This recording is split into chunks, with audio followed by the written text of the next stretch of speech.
Welcome to the Spiritual Sovereign Sister podcast. I'm your host, Elizabeth Powell, Akashic Records practitioner, Reiki master, teacher, and founder of Divine Feminine Reiki. This podcast is really about helping women step into their sovereignty, which means learning how to trust themselves, heal deeply, and stop feeling like they have to navigate their spiritual growth alone. And one of the things I see over and over again with spiritual women is this strange place of we're doing all the right things. The journaling, they're meditating, they're reading the books, and they're listening to the podcast, but somehow they still feel exhausted, stuck, or disconnected from their bodies. Sometimes even isolated in their healing journey. So today we're talking about something that I think is a huge missing piece in the healing world. And that's the role that the body plays in emotional and spiritual healing. Because spirituality is the doorway, sovereignty is the embodiment. So today I'm joined by Kelli Lukomski, owner of Carolina Synergy Massage and Bodywork in Hickory, North Carolina. And Kelli is a massage therapist and 9D breathwork facilitator who works directly with the nervous system and the body to help people release emotions and that get stored physically. And what I love about her work is that she understands something that a lot of spiritual spaces overlook, that real healing doesn't just happen in the mind, it happens in the body too. So Kelli, welcome to the show. Thank you for having me, Liz. Let's go ahead and just get into this interview. I'm super excited that you're here. And I'm super excited that we're going to be partnering with the Serene Renewal Retreat that's coming up here in May. And I really, really do love working with you. Okay. Kelli, one thing I'd love to start with is this. Why do you think that so many women today are doing spiritual work like meditation and journaling and mindset work, but they still feel stuck in their bodies or just exhausted from the healing process? I think there's three major points that I feel like most females miss in that catalyst. Females think that spirituality work or spiritual work is linear, but it's really not. Here's why I believe that. First, we have to put our thoughts that we write down to action. So we don't make a plan of action lots of times. We can meditate and then journal to self reflect. That's instant gratification, where we then should be taking action. If we Yeah. expect change, we must put in the work and take action to break out of old habits. Changing our habits is uncomfortable and it takes commitment and work. It's not instant. Science shows that it takes an average of 66 days for change to set in when replacing old habits. Second, set clear expectations and goals. Don't ask too much of yourself. We have enough on our plates as females, and small is better. Smaller goals are more reasonable.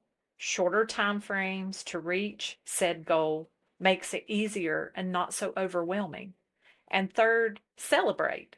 When we reach that goal, celebrate that because no matter how small, it's a win. Go get that new pair of shoes, eat that slice of cake, whatever it takes to make that celebration specific to you. I love that. And that's all very true. I love that you brought those points up because, yeah, the spiritual journey can get really hard and we don't celebrate the small wins whenever we have them, you know? Exactly. Was there a moment in your work where you realized just how much emotion or trauma people actually carry in their bodies? Absolutely. So several years ago, I read the book, The Body Keeps Score.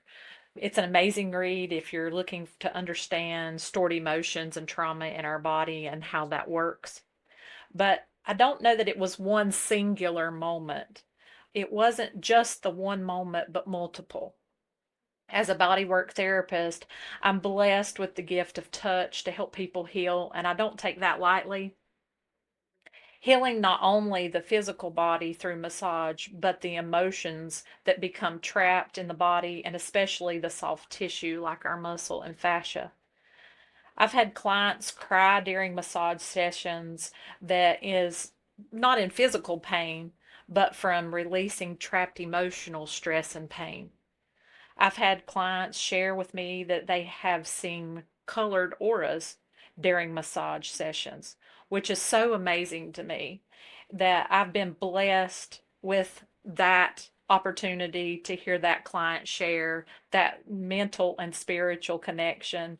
And, it really is my life's work to be able to have those experiences with my clients.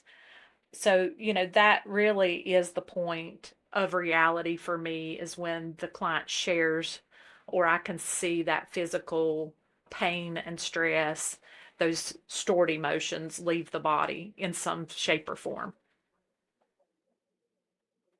It's amazing. I love that. It does. It's like you get to see all the hard work kind of pay off, for yourself, yes, as a body worker and helping a client to do that. But then you see the client's hard work paying off too, because they're the ones that's releasing it and moving through things, you know? Absolutely. So, one thing that I've noticed in the spiritual world is that a lot of healing advice focuses on like mindset stuff, like affirmations and positive thinking, manifesting, and all that's really great, but it doesn't always address what's happening in the body. So, what do you think people struggle to create real change when they're only working on the mental level? Well, mind, body, and spirit, that's how we're created. All three parts have to Mhm. be worked on and to become the best versions of ourselves. Bodywork is more than 2,000 years old. The ancient Chinese believed that qi, which is our energy, and shin, which is the body, have to be mastered to balance the mind body connection. That means that we can't heal the body without also healing the mind. So, Qigong is the practice of controlled breathing with movement to restore balance when emotional distress causes physical symptoms or vice versa. So, really understanding that all three parts, the mind, body, and the spirit, have to be worked on. And it's something we have to constantly work at. It's not a one time and done because we are like water. We are always moving, we are always flowing through life. And so, to be able to feel that constant satisfaction of moving forward or moving through a situation that's only temporary to get through that, it has to be a combination to work mind, body, and then spirit. It's very true. It's like yeah, it all has to kind of come together. You can't just, work on one thing and expect everything to fall in place. Like you have to look at everything together because it all works together. It's all connected. Like you said in that book, the body keeps score. And I mean, yeah, something could be held in the mental level, but it could be held in the spirit or in the body. You know, I like Absolutely, that. exactly. You know. So, for somebody who has never experienced breath work or somatic healing before, what happens in the body when someone finally allows themselves to release something that they've been holding on to?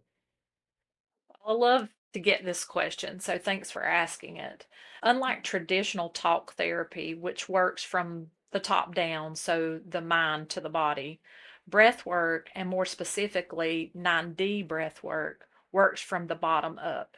It activates the body, then the nervous system to then unlock and release that subconscious mind.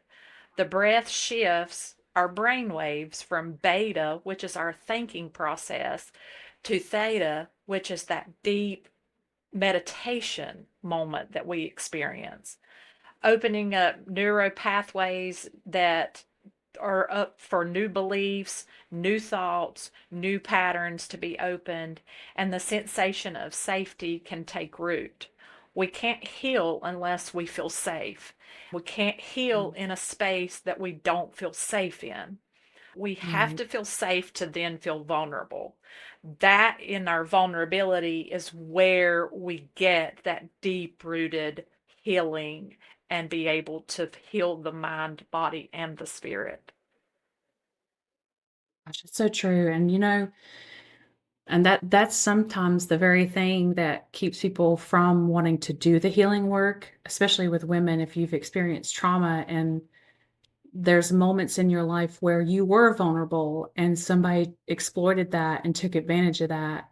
But it's like the very doorway to take you back to yourself and to have that release that you need, you know? It is, and it's uncomfortable because a lot of times we have to almost walk back through that process when we've been Mhm. hurt or when we've been taken advantage of or betrayed, whatever the case may be. And so that's uncomfortable because we've tried to put it behind us and move forward with life in most cases. So allowing that vulnerability is hard and it is uncomfortable, but it's a part of the process for true spiritual, mental, and body healing. Absolutely. Another pattern I see with spiritual women is that oftentimes they feel like they're doing this healing work alone because they may not have friends or family who understand or who are taking a spiritual path too. And so, what do you think healing in community with other women can be such an important part of the transformation? Females, we crave community and connection. That's how we really thrive as individuals and as females. Finding like minded females to support and then for us to help support. So it's a true community feeling. But, we can find those people that are like minded, even if they come from different walks of life than we do. But having that clear mind goal of being supportive is the key role that we miss a lot of times in that spirituality walk that we take and feeling that we're alone in that. So finding that group of females, maybe just one or two, doesn't have to be a whole tribe, but that is instrumental in making sure that we grow. Then we can feed others when we're able to grow. I like that. Yeah, and I've seen that with my own business too, moving from one-on-ones, to more group healing. And as a healer myself, you get into a group and it's like all of a sudden, as a healer, maybe you notice this too, where it's like all of a sudden I'm not responsible for holding the space alone for the other person. Now I can depend upon the other people in the room to help me do that if another person is having a release. And you're right, women, we crave that. I think women's loneliness is a real issue that we don't talk about a lot. Yeah, and I think, the one thing that I think about the most is women generally understand women just Mhm. as men understand men. Our thought processes are completely different in most situations, and especially emotionally, spiritually, we experience things differently than men do.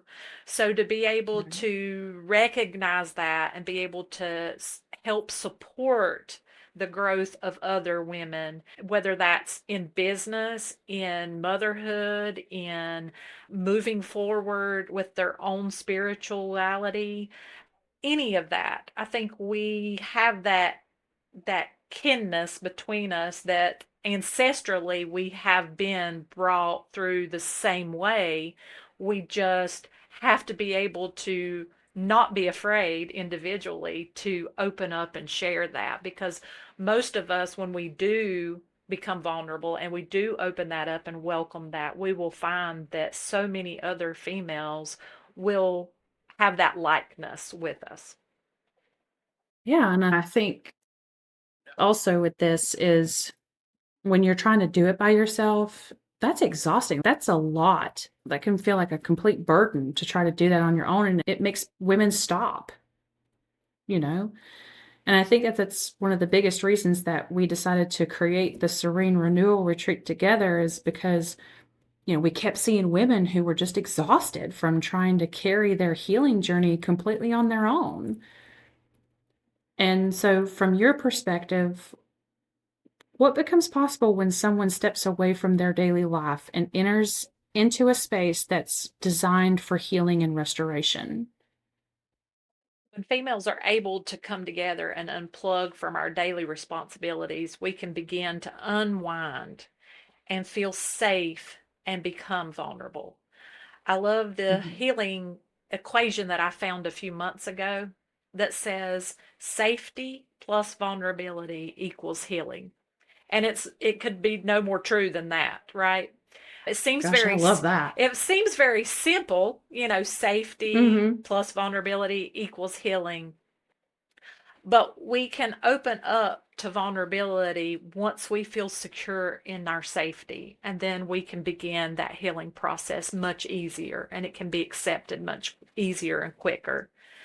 This leads to like an ultimate mind, body, and spiritual restoration on a greater scale because we can create a sisterhood to encourage and support one another. I think we took great care in designing this retreat to meet women where they are in their journey to grow mentally, physically, and spiritually. You Hmm. and I have been mindful of the first word, which is serene, meaning calm, peaceful, and untroubled. And I love the part that means untroubled because Yeah. we can feel the calm, we can Yeah. sometimes feel the peace, but when you get down to the real grit of it, being having the feeling of untroubled is so profound to me as a word. So I know that we have created the type of environment for women to feel safe, feel supported, be encouraged to grow in all three of those elements of the mind, body, and spirit. The retreat weekend is going to be so amazing, and I cannot wait. From, the morning yoga, which I'm excited to do, to the movement of the body, getting you going for the morning, to the active 90 breathwork sessions, which will help with old thoughts, old processing, and make the room for new. So, new thoughts, new processes, and really open that up. And then as we go through the day, we're able to offer women at the retreat, the opportunity to decide which workshop they want to do, whether that's to meet with you and talk about Akashic Records and how that relates in their ancestral lines, or, come do the workshop with me and let's talk about where our emotions and our traumas are trapped in our muscle tissue and how that affects our everyday life, how we move, how we are in chronic pain or chronic discomfort. We have taken a holistic approach to this retreat. Like I said, I am just ecstatic that we've been able to create this for females to come, and I can't wait to meet everyone and just have this new joined sisterhood relationships that I can foresee lasting for, a lifetime with females that are walking that spiritual walk and have those kind of same mindsets. And I already know we're going to all come from different walks of life and be on different spectrums of where we're healing and where we've been with our healing. And it just really is going to be a wonderful weekend. And I hope more people will join us. Yeah. I know, I'm excited too. I mean, honestly, whenever we were planning this, I was like, gosh, I've never seen a retreat like this before. Usually retreats will focus on like one aspect of it for the entire time, or maybe like a few like little touches here and there. Especially, I'm especially excited with the 9D breath work too, because I've never gotten to experience that. So I'm excited for that too. I think breath work is really powerful, and it can really, really move some things around, like you said. And the ladies and seeing how they're going to transform and come together. And I'm especially excited with the Starlight Sister Circle that we're going to do at the end of the second day, and being around a campfire and underneath the stars and next to the lake. It's going to be really nice, and I think that the ladies are going to really walk away with it, remembering what all that they could accomplish and what all that they could transform. But if someone showed up to this retreat like already feeling burnt out and emotionally heavy or just disconnected from themselves, what kind of experiences might they have over the course of that weekend? What can they expect from the breath work? Maybe they don't know what 90 breath work is. So, the experience is going to be just super amazing. I encourage women to come with a very open mind and an open heart to be able to receive whatever is there spiritually, whatever the universe has to offer us. And I think that's the biggest thing. The 90 breath work is going to allow us to be able to, really take an introspect of who we are, where we've been, what we've walked through life doing. And then not only that, but how do we apply that? How do we go forward using that in our everyday life? I've had breathwork attendants that when they're finished, they say, I feel weightless. I just feel like a whole weight's been lifted from me spiritually, physically. And that's where we need to be to heal. That's where we need to be Yeah. to open up. Yeah. Because, like you were saying, it's you have to have a safe environment to do that in. And because the brain needs neuroplasticity to start the healing process. And I'm glad that we are really providing this immersive weekend for ladies in that safe container. It's like all the pieces are there to really help hold space for the women to step into the transformations that they need to. And sometimes women also hesitate to invest in experiences like this, whether it's stepping away from daily responsibilities or just taking time for themselves, or even the financial investment. But what we tried to do with this retreat was actually make it really accessible because we know so many women need this kind of space. So, what would you say to the women who feel like they need some deeper healing, but she keeps putting herself last? This is a great one because, I'm a partner, I'm a business owner, I'm a mother. So I resonate with this one very easily. We all have multiple responsibilities every day. And when we're not taking care of ourselves individually, we can struggle with just the simplest things in life, just the everyday routines. We become mentally and physically exhausted, which can keep us from good sleep, can keep us from cultivating positive relationships with our children, our partners, our business associates, our coworkers, which in all creates that safe space for us to thrive at home, to work, to be able to take our clients and feel peace at taking, the time to better ourselves. So we have to make time for ourselves to get our hair done, to get our nails fixed, do a little shopping, plan outings with friends, our girlfriends, our colleagues, to go to dinner, get brunch in the morning, but find whatever it is that works. And I think a great part of that is making sure that that time is protected. And that's the hard part for females that have multiple hats that we wear, because we generally put others before ourselves. And like you Yeah. said, that makes it hard to be us in a lot of cases. So I would challenge females that are listening and are interested in the retreat, do this for you. Do this Yeah. because once that weekend has passed, you've been able to absorb everything that you're being offered in that weekend, the serenity, just the togetherness. I love that we're all staying in the same home. I love that aspect of it. We're all kind of sharing, even though there are private rooms, sharing that same space, so to speak, eating together, relaxing together in the evenings, doing the sisterhood circle around the campfire. Just being on that property together is really the uniqueness of this, because in most retreats that's not what's offered. It's a set time frame between 9 in the morning, and then you break for lunch, and then you come back in the evening and you stay maybe at a separate hotel or a separate cabin. And so you don't have that togetherness where we've created this to be able to be together and immerse ourselves in the sisterhood, the getting to know each other, so that we can hopefully make those lasting relationships and add to our tribe. So Yeah. I challenge women. One of the things that I love to say is we are the executor of the plan. So as females, normally things don't happen unless we're the executor of that plan.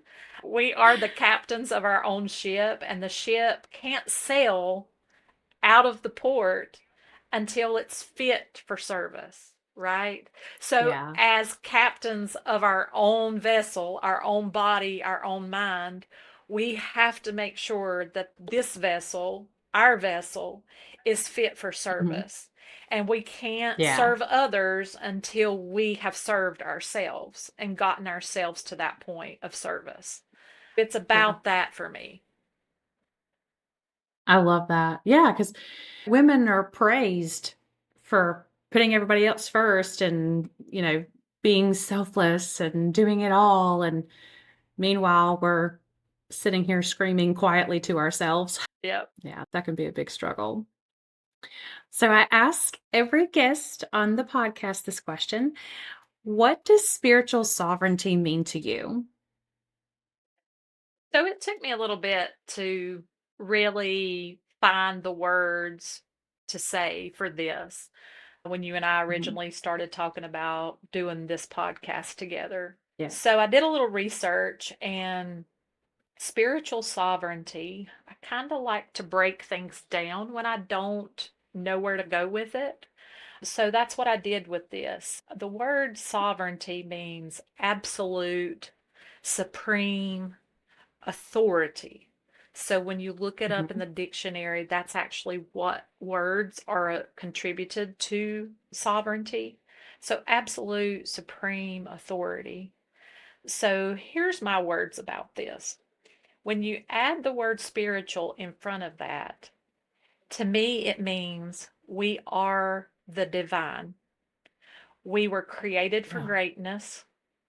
We just sometimes Mhm. forget that we move along the path of life. So we have to Yeah. create an environment in us, no matter what is happening around us, to walk in the greatness and in our divine selves. So to me, spiritual sovereignty is the absolute divine. I absolutely love that. I mean, talk about inner power there and recognizing that in yourself. I don't think we look at ourselves as powerful from time to time. Have a hard time with that. This specific podcast that you've created for spiritual sovereignty has more power than I think you even imagined that it could. Yeah. I think you and the listeners, along with myself, will find that we are able to see that power in different ways come through on Mhm. this podcast and this group of ladies that has decided to join and be a part of this. And I really hope that your listeners will be in tune to that definition, no matter what their definition of the spiritual sovereignty was. or maybe Yeah. they were struggling to figure out a definition or a meaning for them. So I'm hope Yeah. that, what I shared about how I feel about spiritual sovereignty may give them a little insight, not only to their selves, but also to kind of what we've created for the retreat, because I feel like that's empowering women is where kind of our foundation started, right? And Right. I feel like that's the greatest gift is walking away from an experience, whether it's a retreat, it's a podcast, it's just an encounter with another female, but walking away with some sort of empowerment and encouragement. Yeah. I love that. Well, thank you so much for being here today and sharing your wisdom, Kelly. Absolutely. Anytime. I appreciate you inviting me. Yes. And if you're listening and feeling like you've been doing the healing work, but you're craving deeper support and community, Kelly and I created the Serene Renewal Retreat for women just like you. And at the time of this recording, we only have a few rooms left available. So if this is calling to you, check out the link in the show notes below. And remember, healing was never meant to be something you do alone. See you in the next episode.